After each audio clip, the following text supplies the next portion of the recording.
Pardonnez-moi, je voudrais simplement revenir sur... Lorsque vous dites que vous rêveriez d'un Poutine français, Poutine n'est pas un démocrate. Est-ce que vous le dites ça aussi ? Poutine est un... Qu'est-ce qu'on appelle démocrate ?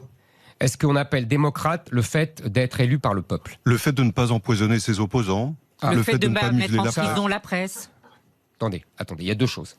Il est élu par le peuple. Il est élu par le peuple à une majorité. Ça fait des années qu'il est réélu. Je ne pense pas que même s'il ne faisait pas ce que vous dites... Vous reconnaissez qui le fait ?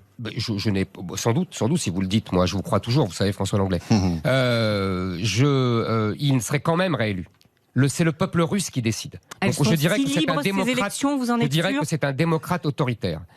Moi, je vous répète ce que j'ai dit. Démocrate autoritaire, oui. Ça veut rien dire. Ah, ça veut tout dire. Ah, rien. Absolument tout. Non. Ah si. Ça veut dire qu'il est démocrate, il est élu par le peuple. Enfin, il n'est pas, c'est pas le peuple n'a pas voté contre lui. Autoritaire, ça veut dire qu'il utilise des méthodes que nous n'utiliserons pas. Parce que je le répète depuis le début, je suis français, je ne suis pas russe.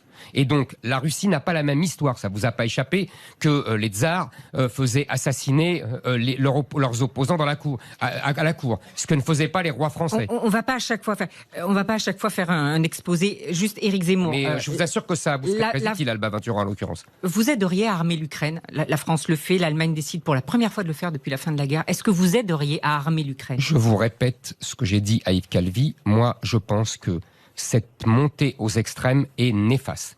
Et que nous devons, au contraire, ne pas ajouter la guerre à la guerre. Nous devons faire œuvre de pacificateur. Donc on ne livre pas d'armes à l'Ukraine. Donc on fait tout pour qu'il y ait des négociations. D'ailleurs, si j'ai bien compris, elles commencent aujourd'hui. Je m'en félicite. Une question.